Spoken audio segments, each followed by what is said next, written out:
ये जो skill development हो और लोग एक निश्चित काम के लिए स्किल्ड हो सके, इसके लिए क्या कुछ तेजी से काम करने की योजना है? देखिए, जो हमारी नई शिक्षा नीति आ रही है वो काफी कुछ आपकी उन भावनाओं का समाधान करेगी। वो आएगी कब? मैं ले, सुन तो बहुत दिनों से रहा लेकिन हूँ। लेकिन जल्दी, मुझे लगता है वो भी दुनिया का सबसे बड़ा परामर्श हुआ है कि किसी को ये कहने का मौका न मिले कि साहब उसको भी पूछ लिया जाता तो अच्छा होता, और जिसमें करोड़ों करोड़ों लोगों तक गया है। बहुत जल्दी वो आपके सामने आएगी। लेकिन अभी भी हम जिस तरीके से आपने कहा है कि रोजगार और वो छात्र की शिक्षा, इन दोनों के बीच समन्वय बहुत जरूरी है। इसलिए मैंने अभी आईआईटीज में हम लोगों ने कहा है कि 50% आईआईटीज को भी क्या करेंगे, हम लोग उद्योगों के साथ जुड़ करके वो स्वयं उद्योग पाठ्यक्रम बनाएंगे।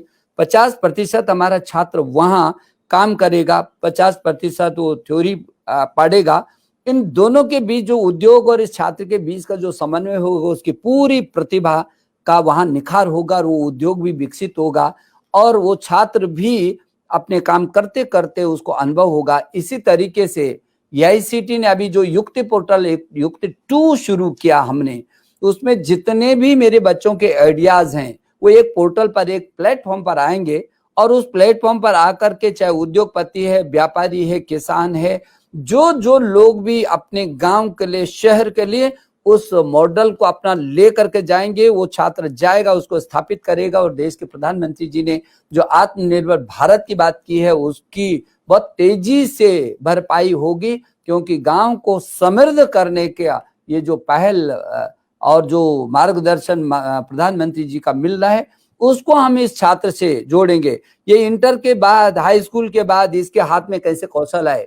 इसलिए आपने देखा होगा कि make in India, digital India, skill India, start और स्टैंड अप, जब हमारे देश के प्रधानमंत्री ने कहा कि नए भारत की जरूरत है, ऐसा भारत जो स्वस्थ भारत हो। विचार बहुत अच्छा है, लेकिन हम अक्सर हम जब देखते हैं एम्स हैं, आईआईटीज है नए, उस तरह के और जो बहुत बड़े संस्थान हैं, हम पाते हैं कि वहां पर बहुत कमियां हैं अभी तक। कहीं स्टाफ नहीं है, तो कहीं प्रयोगशालाएं ठीक नहीं है, कहीं कुछ और कमी रह गई है। तो एक अच्छे विचार के लिए एक परफेक्ट ढांचे की भी जरूरत होती है। तो एम्स तो खड़ा कर दिया, लेकिन बहुत सी चीजें नहीं है।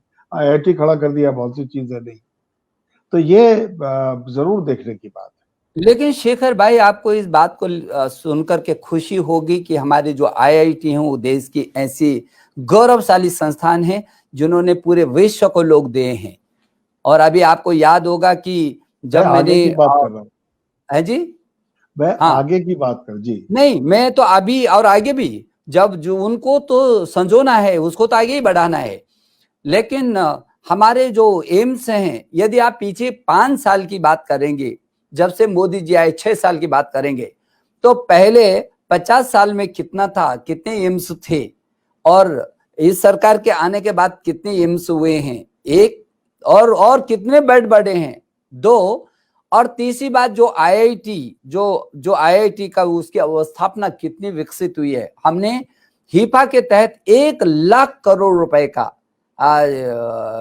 निवेश करने का सुनिश्चित किया है। 47,000 करोड़ मेरे आईआईटी, एनआईटी, आईआईएम और मेरे एम्स, इनको हम दे रहे हैं, इनके स्थापना को और विकसित कर रहे हैं। आपको अभूतपूर्व परिवर्तन नजर आएगा।